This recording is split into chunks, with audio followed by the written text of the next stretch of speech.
र साथीहरू हामी चाहिँ अहिले साई 1 हो स्टेसनबाट 14 नम्बर बस चढेर राइनो रकतिर चाहिँ लागिसकेको अवस्था छ है। यात्रा सुरु भइसक्यो। याद गर्नुहोस् 14 नम्बर बस साई 1 होबाट एक्जिट एबाट निस्केपछि तपाईँले त्यो बस चाहिँ पाउनुहुनेछ है बाटोमा नजिकै। ल फाइनल्ली हामी चाहिँ 14 नम्बरको बस चढेर चाहिँ यो लास्ट स्टेसनमा आइपुगिसकेको छौँ। अब यहाँबाट चाहिँ हाम्रो यात्रा सुरु हुन्छ। अगाडि म क्रमशः देखाउँछु बाटोहरू पनि। यहाँबाट चाहिँ हामी अलिकति उकालो चढ्नु पर्ने छ है। भरे आएर चाहिँ फेरि हामी यहीँबाट बस चढेर चाहिँ हामी चाहिँ साई 1 हो चाहिँ जान सक्छौँ। ल यता चाहिँ मिलिट्री एरिया पनि रहेछ। यो अगाडि चाहिँ पिएलए सेनाहरू राखेको छ। त्योभन्दा हामी अगाडि जान पाउँदैनौँ। यहाँबाट चाहिँ हामी उकालो लाग्नेछौँ है। यो चाहिँ हो बाटो। ल अब यो बाटोबाट चाहिँ हामी चाहिँ सर्टै चाहिँ अगाडि बढ्नेछौँ होइन। कहाँ जाने भन्ने कुरा चाहिँ म तपाईँलाई अहिले देखाउने छु। यो उकालो चढेर चाहिँ हामी बिस्तारै अगाडि बढ्नेछौँ हाम्रो गन्तव्यसम्ममा। उकालो चढ्दै जाँदा हामीले अलि माथि सुकेको रुख ढलेर यसरी बाटोमा अवरोध पनि गरेको भेट्यो। तर यसले अलिकति हिँडाइलाई अथवा दृश्यलाई अलिकति मनोरम पनि बनाएको छ है साथी हो। र मैले चाहिँ एकजना साथी भेटेको छु। उहाँ पनि भाषा जान्नुहुन्न रहेछ र मेरो पनि उहाँले भाषा बुझ्नुहुन्न।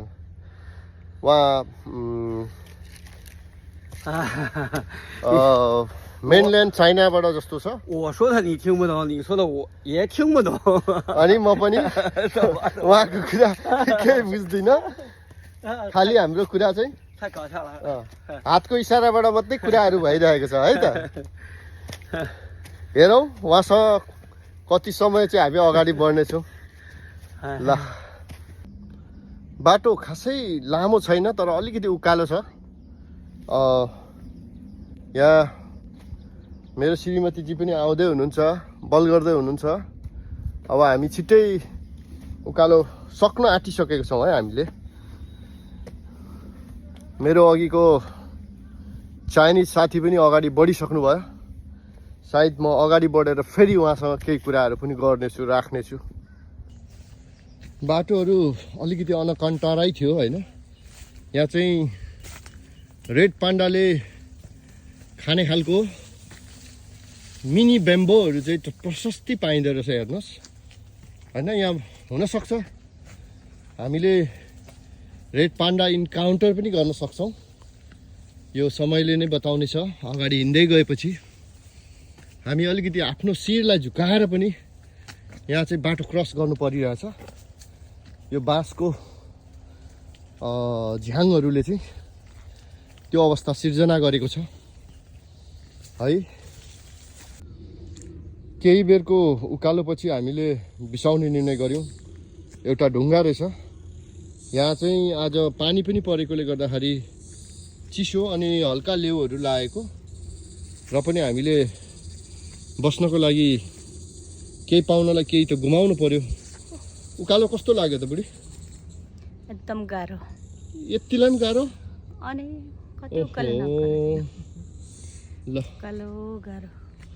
अब हामी क्रमशः अगाडि बढ्छौँ। एकैछिनमा जङ्गलको दृश्यहरू हेर्नुहोस्। यहाँ रमणीय चराचुरुङ्गीको आवाज अनि किरा फट्याङ्ग्राको आफ्नो आवाजहरू पनि छ। रमाइलै छ भन्नुपर्छ। आज यहाँ मान्छेहरू चाहिँ अलिकति कम्ती नै देखियो तर केही छैन। कम्ती भए पनि हामीलाई रमाइलो भइरहेछ। सडे गलेका अनौठा रुखहरू वर्षौँदेखि ढल्किरहेछ। आफ्नो उमेर पुगेपछि हावापानीले लडाएर होला सायद। ल फाइनल्ली हामी चाहिँ टपमा आइसकेको छौँ। उकालो हाम्रो सकिसकेको छ। अब चाहिँ हामी फेरि ओह्रालो झर्नेछौँ होइन। यहाँ चाहिँ एउटा ठुलो स्टेसन पनि छ, यो रेडियो स्टेसन। यहाँबाट सायद विभिन्न कम्युनिकेसनको टावरहरू हुनसक्छ यो। अब यहाँबाट फेरि हाम्रो यात्रा अलिकति कचिङ्गल खालको न्यारो पाराले चाहिँ अगाडि बढ्नेछौँ है त। अब यात्रा हाम्रो अलिकति सहज हुन्छ होला कि के गर्ने, हिँड्न त पर्यो। ल साथीहरू, अब चाहिँ हामी चाहिँ फाइनल्ली हाम्रो डेस्टिनेसनको नजिक आइसकेको छौँ।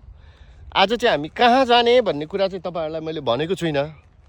तपाईँहरू हेर्नु सक्नुहुन्छ होइन, यो प्रकृतिको नजारा दृश्य कति सुन्दर छ। अब यो के भन्दाखेरि प्रकृतिको अनौठो सिर्जनाहरूमध्ये एउटा यहाँ पनि यस्तो एउटा सिर्जना छ। चट्टानबाट बनेको एउटा गैँडाको स्वरूप, गैँडा जस्तै एउटा चट्टान छ जुन चाहिँ प्रकृतिले सिर्जना गरेको ठाउँ हो यो। यसलाई चाहिँ राइनो रक पनि भनिन्छ। आउने कुराहरू कसरी आउने भन्ने कुराहरू त तपाईँलाई मैले बताइसकेको छु, बताउने छु। र यहाँ चाहिँ धेरै हुरी बतास चल्ने भएकोले जति पनि यहाँको प्लान्टहरू छ त्यसको पनि डाइरेक्सन चाहिँ मास्तिर गएको छ। हेर्नुहोस् त, यो चाहिँ हावाको कारणले हो है। अनि पारिपट्टि देखिने चाहिँ यो चाइनाहरू हो, यो पारिपट्टिको दृश्यहरू चाइनाहरू हो है। कति विकसित छ के छ भन्ने कुराहरू पनि यहाँबाट अनुमान लाउन सकिन्छ। ल यो चाहिँ पहिले उहिले यहाँ हाम्रो नेपाली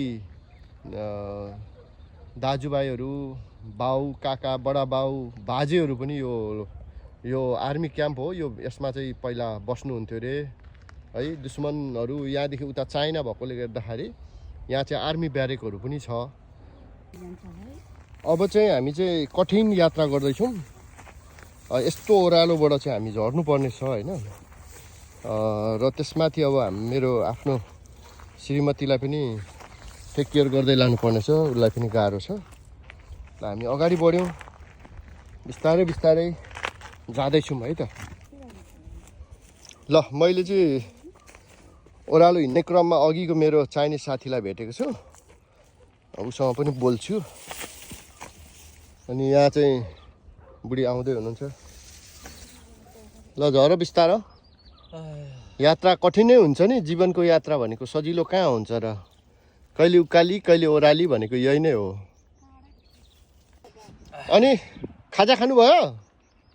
खाजा सेकफाना याम्चा याम्चा माइ माइ माइ 刚吃过， ले 刚吃过， umsai umsai umsai要水有水有水。哦，这个你听得懂了？羞羞啊朋友，帮他一下，记帮他一下， wifi 他需要帮助， 让他背， okay 让他背上。 अब झर्ने होइन हामी, अब हामी झर्ने होइन, नझर्ने यो बाटो नजाने 下去， आया माइ 不下。 याउ आ 我从这坐车就回去了。 तल गैँडाको टाउको छ, हेर्नु नजाने? 我从刚才那个地方要上车就回去了。 ल आफ्नो विचार है। ल 可以 बाई बाई 下去好，下去啊， बाई 我 बाई 就不走了。 अब हामी गएको है तल। ल 哎，慢慢走，慢慢走， हाया मामान 慢慢注意安。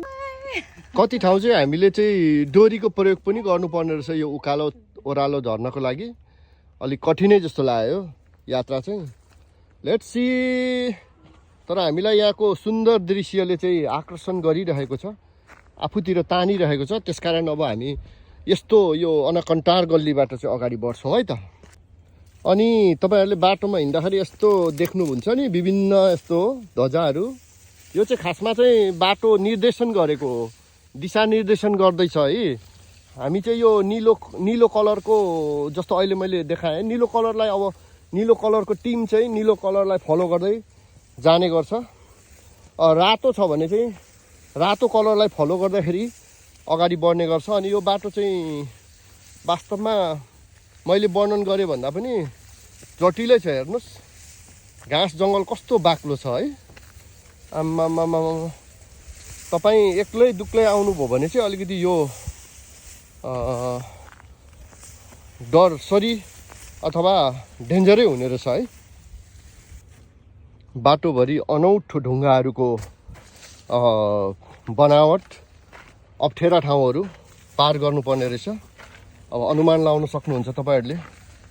यहाँ यस्तो खतरनाक बाटो भएर चाहिँ हामी हिँड्दैछौँ। भिर पहिरो पारी देख्नुहुन्छ, यो चाहिँ आर्मी क्याम्पभित्रै पर्छ। दुश्मनहरूको लागि बनाइएको क्याम्प। यो पारीबाट दुश्मनहरू आउँछ र हङकङमा एट्याक गर्छ भनेर चाहिँ यो बनाइएको रहेछ है। अब अगाडि बढ्ने क्रम जारी छ हाम्रो। ल यहाँको भ्यू देख्न सक्नुहुन्छ कति डेन्जर छ यो पहाडहरू, यो ढुङ्गाहरू। अनि हामी चाहिँ यो पहाडको यस्तो साइडबाट चाहिँ हिँड्नुपर्ने छ है। डेन्जर छ। तल समुद्र हेर्नुहोस् त कति निश्चल अनि हरियो ग्रिन। त्यहाँ माछाहरू हिँड्यो डुल्यो भने पनि हामी स्पष्टै देख्न सक्नेछौँ है। ल हामीले चाहिँ बाटो भुलेको अवस्था छ। बाटो चाहिँ अलिकति मिस्टेक भएको अवस्था छ। अब हामी चाहिँ फेरि माथि नै निस्किनु पर्ने हो। हेर्नु नि यत्रो खतरा ढुङ्गाहरू। अब फेरि ब्याक हुँदैछु म। यो बाटो चाहिँ होइन रहेछ। यहाँ चाहिँ बियरहरू खाएर हो कि के खाएर यसरी बोतलहरू पनि छोडेको छु ढुङ्गाको कापमा। यो बाटो कसरी मिस्टेक भयो म त छक्कै परेँ। यो बाटो त होइन, यो त डेन्जर छ। हामी यता गएछौँ, जानुपर्ने चाहिँ यता रहेछ। यो सानो कपडाको टुक्राले देखाइरहेछ। घन्नै खतरा बाटो गइएछ। अनि कन्टारमा अप्ठ्यारोमा रहेछ। यात्राको क्रममा यस्तो ठाउँमा पुग्यौँ हामी जहाँ एक किसिमको जङ्गली प्लान्ट फुलेको थियो। अनि मौरीहरू चरिरहेको, मौरीहरूले चाहिँ यो फुलबाट रस लाने क्रम जारी छ। यो फुल रहेछ। यो फुलमा त मौरीहरू त प्रशस्तै आएको रहेछ। हेर्नुहोस्, ल हेर्नुहोस् यहाँ यो फुलमा मौरीहरू यत्तिकै आएको छ है। खुट्टाभरिभरि मह लगेर उड्न लागेको छ। बाटो खुल्यो, अलिकति मान्छेहरू पनि देखा पर्न थाले। तल चाहिँ ढुङ्गामा एउटा गोरागोरेनी गफ गर्दै गफिँदै आज उनीहरूले पनि आफ्नो दिनचर्यालाई सुखमय बनाउने प्रयास गर्दै भेटियो साथी हो। उहाँहरू विदेशी हुनुहुन्छ होइन, तर म उहाँहरूलाई सम्बोधन गर्छु। त्यसको रियाक्सन चाहिँ कस्तो आउँछ हेरौँ है त। मेरो एउटा एक्सपेरिमेन्ट पनि हो। उहाँहरू चाहिँ कसरी बोल्नुहुन्छ त हामीहरूसँग भनेर म चाहिँ। Hello, afternoon. Hello. You reach already? No, we haven't been. Rhino Rock? No. But Why? You can go. Huh? Here it is. You can go. You don't want to go? It's here. Yeah. Did you reach already? Yeah. Oh. It's easy way or difficult? To get where? To Rhino. Yeah. It's here. Oh. There's the rock. Not so difficult way? It's not difficult to go there? It's quite slippery. Oh. Yeah, quite slippery. Thank you for information. No problem. ल मैले चाहिँ गरेँ होइन, response पनि लिनुभयो। अनि बाटो चाहिँ फेरि यस्तो खतरा है। आम्मामामामा। ल बुढी, can you dare this one? My god, यस्तो अनाकन्टा ठाउँबाट आउनु पर्ने छ। बुढी चाहिँ यो चेपबाटै छिर्नुपर्छ। बुढी तेर्सो परेर छिर्नु त होइन, अलिक तेर्सो पर्नु। चाकलाई यस्तो पुन्याउ जस्तो बनाउनु। यस, यु डिड इट। भयो त अनि। ल फाइनल्ली यस्तो कप्चेरामा र अप्ठ्यारो ठाउँमा पनि सक्सेस भएको छ। हामी निरन्तर अगाडि बढ्छौँ। ल यस्तो छ अब हो बाटो। हेर्नुहोस् न, प्रकृतिको सुन्दरता भनौँ या अनौठो बनावटहरू पनि यो मानिन्छ है। ल यहाँ हेर्नुहोस्,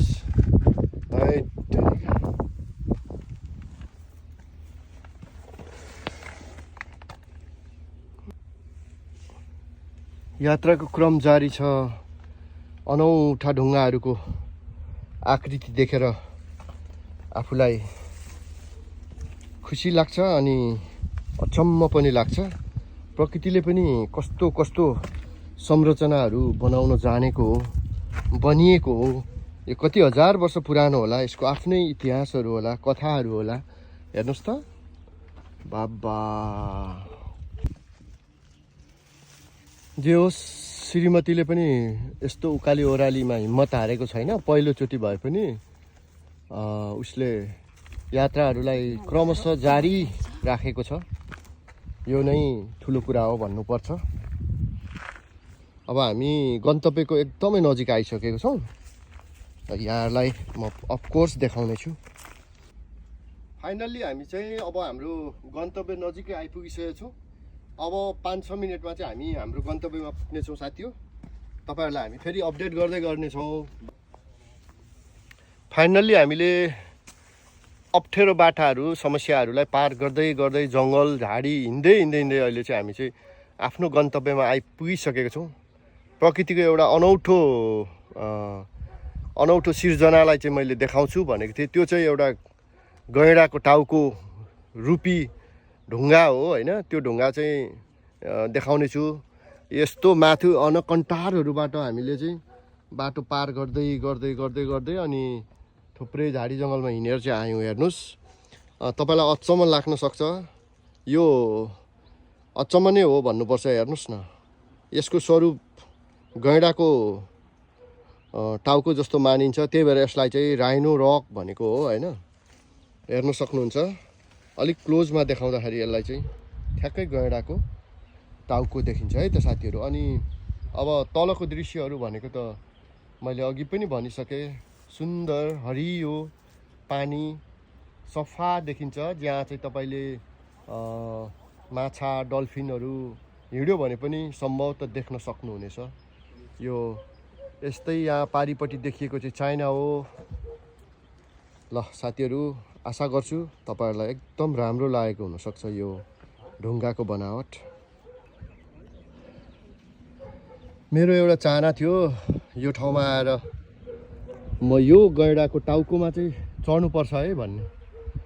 मैले पहिलोचोटि आउँदाखेरि यो काम पुरा गर्न सकिनँ, आँट आएन भनौँ न।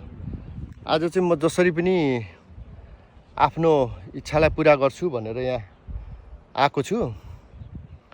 अनि अब क्यामेरा चाहिँ म कहाँ अहिले सुटिङ गर्नलाई अलिकति गाह्रो हुन्छ होला, त्यही भएर मैले मेरो मिसेसलाई भिडियो गर्नु है भनेको छु। Let's see. तिनी चाहिँ त्यहाँ तल छिन्, भिडियो गर्नलाई रेडी हुनु है। ल अब यहाँ जाने कोसिस गर्दैछु, ट्राई गर्दैछु।咁行出去出邊咯，而家都係我行過一樣啫嘛。लड्यो भने त फेरि只不過佢可能खतरै छ唔會行落啲唔知啊嘛。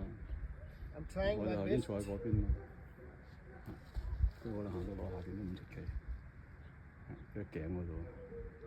म यहाँदेखि तल जानलाई त मलाई गाह्रो होला जस्तो भयो। 係咯，啲人應該喺呢個角度影咯，咁咪俾好似喺海嗰度。 ल यहाँदेखि तल जान अलिक खतरा लाग्यो होइन। म यहाँसम्म मात्रै जान्छु, फोटोहरू खिच्छ एक दुईवटा। 啄住啊啄住啊嗰啲。 I don't want to take risks. 其實坐喺度都靚嘅。 photo लियो? 係啊，打橫影落嚟。人係大啲，一定要係大景嘅啦，嗰個細景唔好。 हैट तेरी 咁樣咯， 有本 你企都得。 त्यहाँ गएको त खतरा 你 छ 坐嘅你隻腳吊喺呢度咯，企就應該你個機應該影唔到。 咁樣。 你冇到下邊啊嘛，要企咗有。如果你用4:3就會大啲，要3:4，唔係用負。